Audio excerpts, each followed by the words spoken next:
I thought she was my sister, my secret keeper, my best friend. Every dream I whispered, every plan I made, she was listening. And one morning, I woke up and everything I had worked for was gone. My life, stolen. My future, even my happiness, all taken by the one I trusted most. And now, I don't know if I can ever get it back.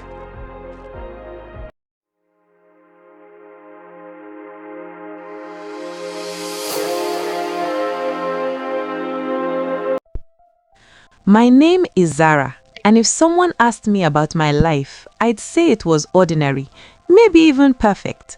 I was 21 in my final year of college, studying literature. I loved words, creating stories that lived in my notebooks before the world ever saw them. My family, they were my world.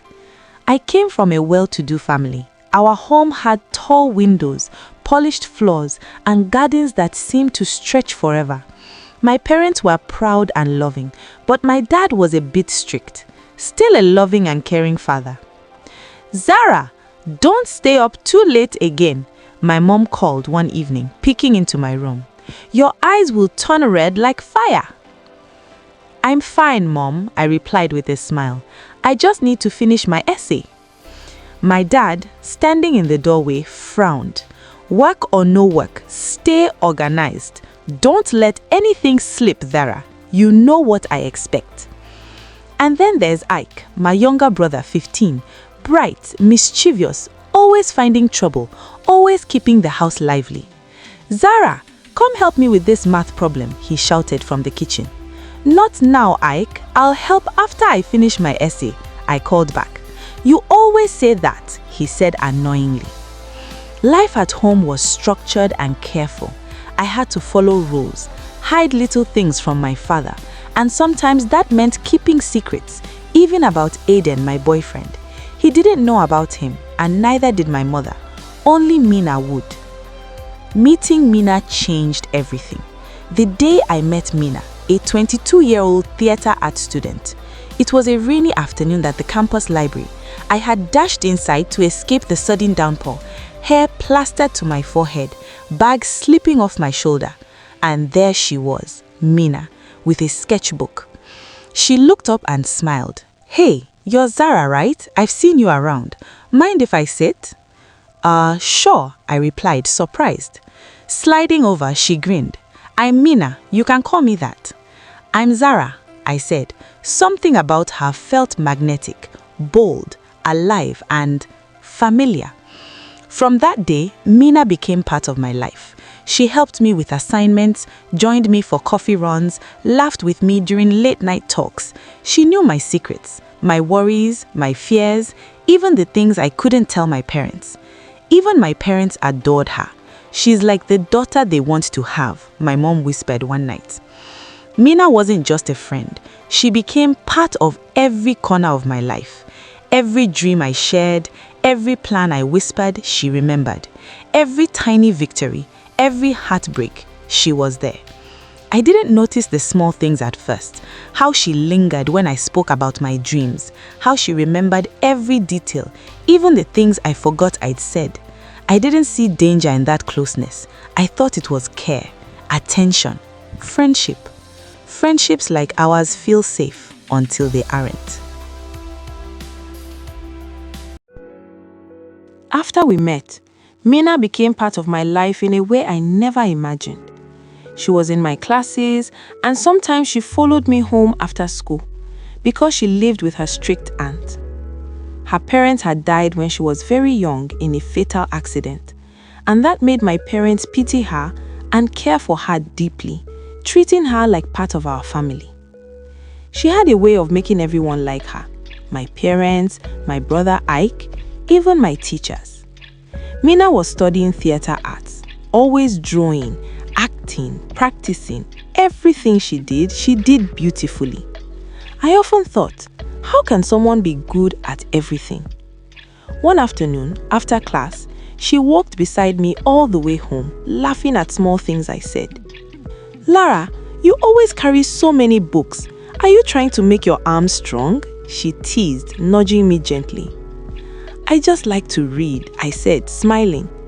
You always work too hard. One day you'll get tired, she said, her eyes full of concern. I laughed softly. You worry too much about me. I care, she said, smiling. That's what best friends do. They care. At home, Mina was just as wonderful. She loved helping my mom in the kitchen, chopping vegetables, stirring soups, cleaning up. Zara, your mom is amazing at cooking, but Mina, you make it so easy, I whispered one day while she helped mix dough. Mina laughed. I love helping. I feel at home here. My parents adored her even more because of her past. She's like part of our family, my mom said, smiling at her while Mina set the table. Mina had a way of being good at everything she tried. Her acting, her art, helping in the kitchen, even small chores around the house. It was hard not to admire her. She also knew all my secrets, my worries, my dreams, even things I couldn't tell my father, like Aiden. Zara, you can trust me always, Mina whispered one night on my bed. I'll never tell anyone about Aiden. I smiled, feeling safe. I know. I trust you. She wasn't just my friend. She became part of every corner of my life. Every dream I shared, every plan I whispered, she remembered. Every tiny victory, every heartbreak, she was there. One night, lying on the living room floor with blankets tangled around us, she whispered softly, Zara, one day we'll travel the world. You will write stories everyone reads, and I will be on the stage telling it to the whole world through my acting skills. We will do everything together. I felt my heart swell. Yes, together. I didn't notice anything strange. There were no warning signs yet. I just loved how caring she was, how she was always there, how perfect everything about her seemed. Mina wasn't just my best friend. She became my safe place, my sister, my shadow, my secret keeper, and I loved her for it. As time passed, Mina became so close to my family that sometimes she came to my house even when I was not around. Since we were not in the same department, there were days when my classes and hers are not scheduled the same day. Whenever that happened, instead of going straight home, Mina would stop by my house first. And somehow, my mother never minded. In fact, she loved it. One afternoon, I returned from school and I could hear laughter from inside before I even stepped into the house. I frowned and whispered to myself, what is making them laugh like that? The moment I walked in, I saw Mina and my mother sitting together in the living room. My mother was laughing so hard she was holding her stomach. Mina was beside her, smiling brightly. The two of them were talking like old friends. I dropped my bag slowly. Wow, I said jokingly, what is going on here? My mother turned quickly. Oh, Zara, you're back. Mina stood up smiling. We were just talking while waiting for you. I narrowed my eyes playfully. Talking? You both look like you're gossiping about me. My mother laughed. We actually were. Mom! I gasped dramatically. They both burst into laughter again. I smiled and shook my head. Honestly, seeing them so happy made me happy too. Mina looked at my mother for a moment before speaking softly. Auntie? My mother turned to her. Yes, my dear. Mina hesitated for a little while. Then she said quietly, Can I ask you something? Of course. Mina smiled nervously. Can I call you Mom? The room became quiet. My mother blinked in surprise. Mom? Mina nodded slowly. Yes, I know it may sound strange, but you remind me of my mother. My mother's face softened. But Mina, she said gently, I thought you were only 5 when your parents died. You may not remember her very well.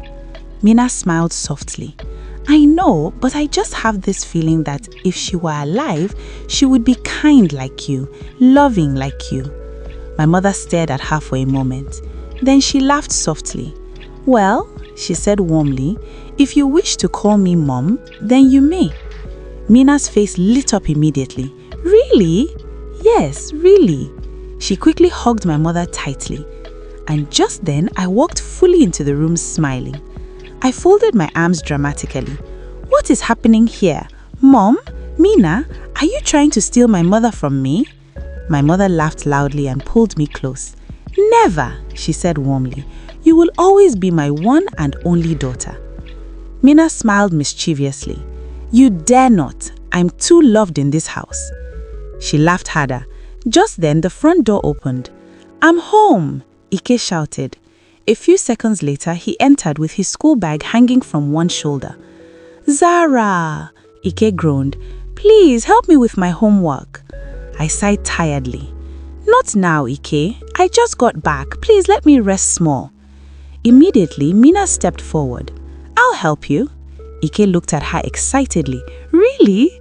Yes. What subject? Mathematics. Mina clapped happily. Oh, lucky you. I'm so good at maths. Ike quickly rushed to bring his notebook. He dropped it on the table. This question is confusing me. No problem, Mina said confidently. Sit down, let's solve it together. The two of them sat at the dining table while I went upstairs to change my clothes. My mother stayed in the kitchen finishing dinner while Mina explained everything patiently to Ike. A few minutes later, I came downstairs and heard laughter again. When I entered the dining room, Ike was grinning from ear to ear. We finished, he shouted proudly. Then he looked at Mina and smiled brightly. Please stay with us forever, Mina. You are so good at this. Everyone laughed. Mina placed her hand on her chest dramatically. You hear that? I have officially been adopted. I smiled as I watched all of them. My mother laughing, Ike smiling, Mina glowing in the middle of it all. I shook my head and laughed softly. And in that moment, looking at how perfectly she fit into my life, I never once imagined that the same girl sitting in my home, laughing with my family, would one day become the reason my whole world fell apart. That evening, we all helped set the table for dinner because my father had just returned from work. The moment he walked into the house, Ike ran straight to him. Dad, Dad, he shouted excitedly. My father dropped his briefcase and laughed. What is it now, young man? Ike pointed proudly at Mina. Mina helped me with my maths homework today. She explained everything and I understood it so fast. My father looked impressed. Oh, really? Mina smiled politely. Yes, sir, it was nothing. Ike quickly grabbed his father's hand. Dad, please, let Mina stay with us forever. Everyone burst into laughter. My father chuckled and patted Ike's head. Don't be silly. You already have your sister here. She helps you and supports you. Ike folded his arms dramatically. Not always. Zara is always busy. Everyone laughed again. I looked at him and nudged his head playfully. Oh wow, excuse me, Your Majesty, I teased. Forgive me for having a life outside your homework. That made everyone laugh harder. Even my father smiled. Mina laughed softly and said, I'm always happy to help Ike. My mother then walked in carrying the last dish. Well, if Mina helped in the kitchen and helped Ike with homework, then she deserves dinner with us tonight. Oh no, Auntie, I don't want to disturb. Nonsense, my mother cut her off gently. You are staying. Mina smiled warmly. Thank you, Mom. My mother smiled proudly at hearing that word. We all sat down together at the dining table. As usual, before eating, we all bowed our heads while my father led the prayer. Bless this food, Lord, and bless this family. Amen. Amen, we all replied.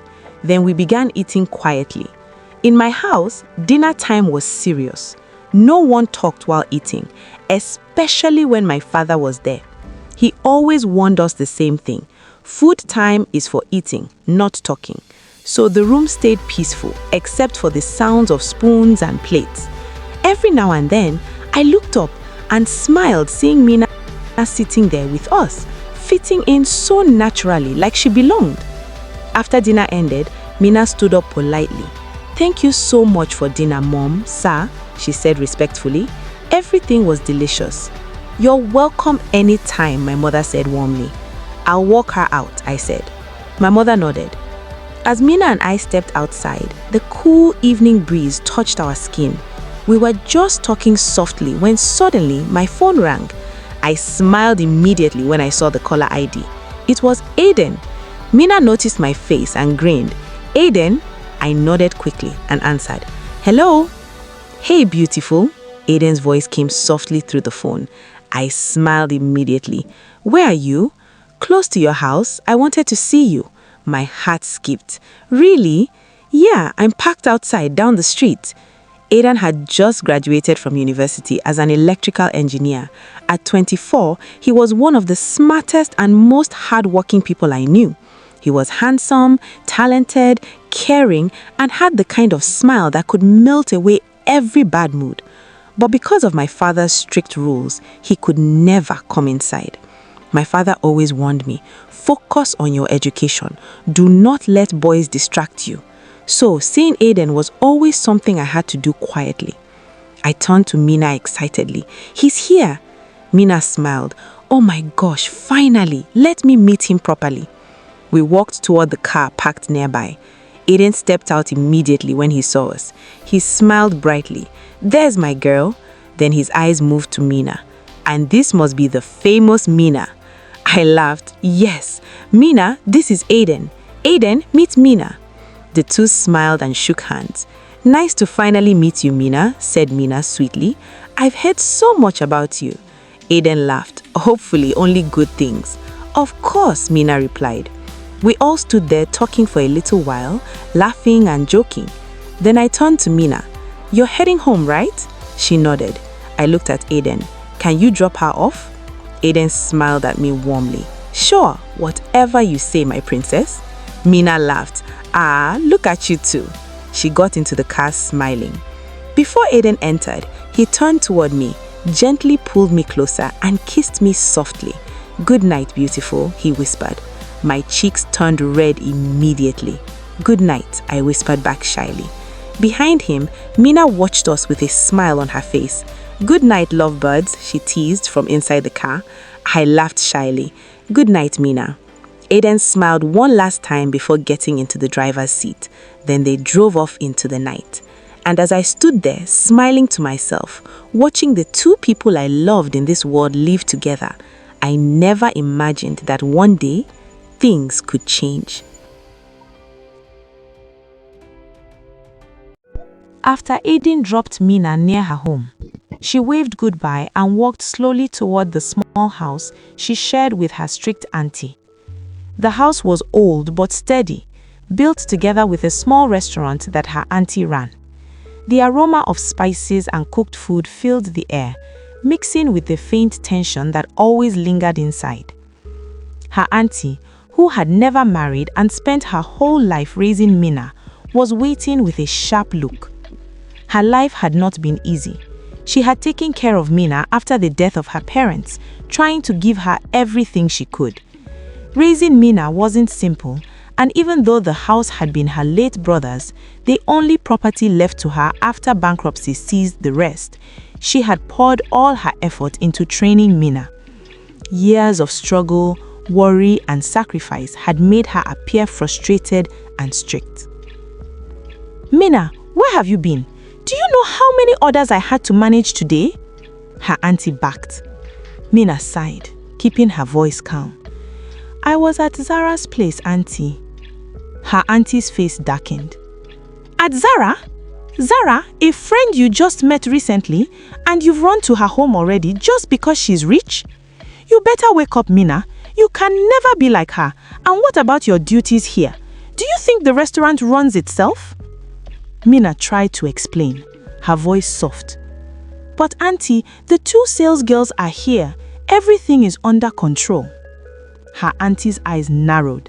"So, that means you don't need to help? You cannot do anything right, Mina. I took you in and trained you since you were 5. I raised you myself, and now this is how you repay me?" Mina's chest tightened and her voice trembled. "You're always screaming at me. That's why I don't like coming here. I try so hard." Her auntie's face turned cold and harsh. Try? Try? Always clumsy, always making mistakes, always upsetting customers. You never do anything properly. The restaurant is mine, the house was my late brother's gift, and I can't let you ruin it. Mina's eyes filled with tears. That's not fair. You never appreciate what I do. I hate this life I'm living. Only if my parents were alive, maybe things would be different. Her auntie's voice rose, sharp and bitter. Different? Yes, maybe. Then I wouldn't have to take care of you myself if my late brother hadn't died. You ungrateful child. Mina's chest tightened with anger and pain. You don't understand. I'm 22 years old and you still treat me like a child. Her hand shot out and slapped her sharply across the face. Mina! Screamed and stepped back. Auntie, and you slapped me? She ran to her room, tears streaming down her cheeks, slamming the door behind her. Once inside, she collapsed on her bed, hugging a worn photo of her parents tightly against her chest. Her sobs shook her whole body. Dad, Mom, I wish you were here. I wish you were alive, she whispered, her voice breaking. Meanwhile, in the sitting room, her auntie sat stiffly on the worn couch, exhausted from running the restaurant, managing her 2 sales girls, and scolding Mina. Her eyes were red, her hands trembling slightly. Even in her anger, there was a glimmer of regret.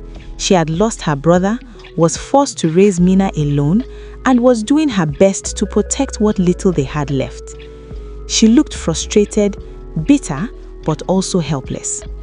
Yet, she stayed silent as Mina's cries echoed through the small house. Outside, the night was quiet, but inside, Mina's heartbreak filled every corner. Behind her bright smiles and laughter with Zara and her family, Mina's soul carried a pain no one would ever see. The next morning, Mina woke up early. Her eyes were swollen from crying all night. Her cheeks still hurt from the slap. She stood in front of her mirror and touched her face slowly. Then, she used makeup to cover the slap mark. She stared at herself and whispered. Mina said quietly, "No one must know." She cleaned her tears, forced a smile, and got ready for school. When I got to school, I saw her standing by the classroom. I smiled and ran to her. I said happily, "Mina!" Mina turned and smiled brightly. Mina said, "Good morning, drama queen." I smiled and I replied, "You are the drama student." We all laughed. But as I got closer, I noticed something. Her eyes looked swollen, like she had been crying. My smile faded. I asked softly, "Mina, did you cry?" Mina quickly looked away. Mina said fast, "No." I frowned. I asked, "Then why are your eyes swollen?" Mina forced a laugh. Mina said, "I did not sleep well last night, that is all." I looked at her carefully. I asked, "Why? Is it because of the restaurant your auntie runs? Were you busy helping there all night? Is that why you did not sleep?" Mina shook her head quickly. Mina said, No, I was reading and sketching too much." My eyes lit up. I said excitedly, "Ah, yes, your drawings." Mina smiled softly. Mina said, "Yes." I nodded and laughed. I said, "That makes sense. You and your drawing books are like husband and wife." Mina laughed. Mina said, "And you and drama are worse." We both laughed. During lunch break, we sat under our favorite tree. I opened my lunchbox and smiled. I said, "My mom packed too much food again." Mina laughed softly. Mina said, "Your mom is such a great cook, Zara. You are very lucky." I smiled proudly. I said, "But your auntie runs a restaurant. I bet her food is also delicious." Mina's smile became small, very small. Mina said softly, "Yes, it is." Something about the way she said it felt strange, but I did not think much of it. That afternoon after school, she came home with me again. My mother smiled the moment she saw us. My mother said jokingly, "Mina, my second daughter is here." Mina laughed. Mina said, "Mom, if you keep saying that, Zara will get jealous." I quickly held my chest dramatically. I said, "Excuse me, jealous? Never." Everybody laughed. That evening, Mina helped my mother in the kitchen. She helped Ike with homework again. She sat with all of us in the living room while we watched television. And as I watched her laugh with my family, I smiled. Seeing Mina happy made me happy too. Later, when it was getting dark, I decided to drive her home. As I drove, music played softly in the car. We laughed and talked the whole way. Then suddenly, I smiled and looked at her. I said, "Mina, I want to come and see your house one day." Mina turned fast. Mina said, "What?" I said laughing, "We have known each other for 2 months now. You always come to my house. It is time I come yours too." Mina looked nervous, very nervous. Mina said quickly, No, that is not needed." I frowned. I asked, "Why not?" Mina looked outside the window. Mina said softly, "Our lives are different, Zara." I looked confused. I asked, "What does that mean?" Mina said, "Nothing. I just mean your home is different from mine." I smiled warmly. I said, "I do not care about that. You are my best friend. I want to see where you live." Mina stayed quiet for a moment. Then finally, she smiled softly. Mina said, "Okay, maybe one day." I smiled big. I said, "Promise?" Mina said, "Promise." I parked outside her street and she stepped down. Before closing the door, she looked at me strangely, like she wanted to say something. But then she smiled. Mina said, "Good night, Zara." I said, smiling, "Good night, Mina." She walked away slowly, and as I watched her go, I had no idea that wanting to see Mina's home would make me discover something that would change everything between us forever.